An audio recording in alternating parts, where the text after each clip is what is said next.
Hello বন্ধুরা, আজকে শরীরটা ভালো নেই, রান্নাবান্না করতে পারিনি। রান্নাবান্নাতে তো অনেকই ঝামেলা, আর বাইরে তো খিচুড়ি এগুলো কিনতে পাওয়া যায় না। আমার একটু খিচুড়ি খেলে শরীরটা ভালো লাগতো, কিন্তু বাইরে কোথাও খিচুড়ি কিনতে পাওয়া যায় না। কোথাও অর্ডার দিলেও তারা বাড়িতে এসে ডেলিভারি করতে চাইছে না, তারা বলছে সামনে স্টেশন থেকে নিতে হবে বা এরকম কিছু। কিন্তু লোকালিটিতে যেমন বিরিয়ানি বিক্রি হয় বা অন্যান্য প্রাইসি খাবার, আনহেলদি ফুড অনেক বিক্রি হয়, কিন্তু স্বাস্থ্যসম্মত খাবার খিচুড়ি বা এগুলো। আর হোটেল রেস্টুরেন্টে এত নোংরাভাবে খাবার তৈরি হয় না এখন, মানে ইলেকশানের সময় অনেকেই অনেক কিছু কথা বলছে। সত্যি কথা বলবো, আমাকে যদি এই ব্যাপারে টিকিট দেওয়া হতো, বা আমি যদি ভোটে দাঁড়াতাম, আমি সবার প্রথমে এই খাদ্য সুরক্ষা ব্যবস্থা নিয়ে একটা আইন করতাম। যে এই যে নির্বিচারে এই যে বিরিয়ানিটা, আমি কেন বলতে বসেছি, আমি শুনেছি যে বিরিয়ানিতে থুতু মেশাচ্ছে।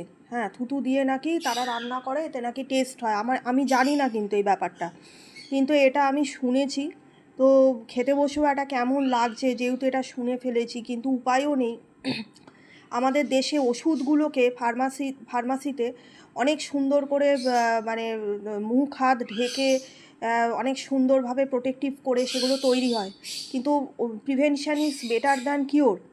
আমাদের খাবারগুলোকে সেইভাবে করা উচিত, যে হাতে টাকা নেওয়া হচ্ছে সেই হাতেই খাবার দেওয়া হচ্ছে, খাবারে কোনো ইয়ে নেই।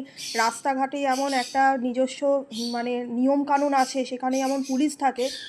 আমি যদি নেত্রী হতাম, প্রথম নারী নিরাপত্তা, যেখানে ক্যারাটে স্কুলগুলো আছে, সেই ক্যারাটে স্কুল বা এনসিসি থেকে মেম্বার্স নিয়ে এসে তাদের নতুন করে চাকরি দিয়ে নারী সুরক্ষা করতাম। আর দ্বিতীয় যে ব্যবস্থা করতাম, খাদ্য সুরক্ষা। কারণ খাদ্য থেকে মানুষের মন তৈরি হয়। মানুষের মধ্যে যে আজকে এত হানাহানি এগুলো কেন চলছে জানেন? খাবার সঠিক নেই বলে। খাদ্যের মধ্যে রোগ অসুখ, যে হাতে টাকা নিচ্ছে সেই হাতেই দিচ্ছে। একটা কোনো খাদ্য সুরক্ষা, যেগুলো কিন্তু থাইল্যান্ডে বা জাপানে এগুলো খুব আছে। সেখানে সরকার নিয়ম করে দিয়েছে এতটার বেশি তেল ব্যবহার করা যাবে না, খাদ্যে কোনো বিষাক্ত রসায়ন বা বিষাক্ত কেমিক্যাল, রং এগুলো ব্যবহার করা যাবে না। এই জিনিসগুলো না করলে একটা সুস্থ মানুষ যদি ভালো করে না বাঁচতে পারে, সে সুস্থভাবে কাজ কিভাবে করবে? চাকরি বাকরি সেগুলো তো আছেই, সেটা তো একটা বড় সমস্যা। সবাইকে কোনো পার্টি আমার মনে হয় চাকরি দিতে পারবে না।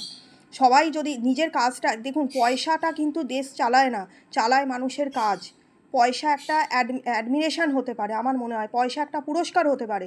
মানুষ যদি কর্ম না করে, সবাই যদি ভাবে আমি অফিসে কাজ করব, বাকি কাজগুলো অবহেলিত হবে। কাজকে সম্মান করতে হবে, কোনো কাজ ছোট নয়, সমস্ত কাজকে সম্মান করা দরকার আছে। এবং মানুষ যাতে কর্ম সঙ্গে থাকে এবং তার জন্য শরীরটা ভালো থাকে, সেইটা দেখার দরকার আছে।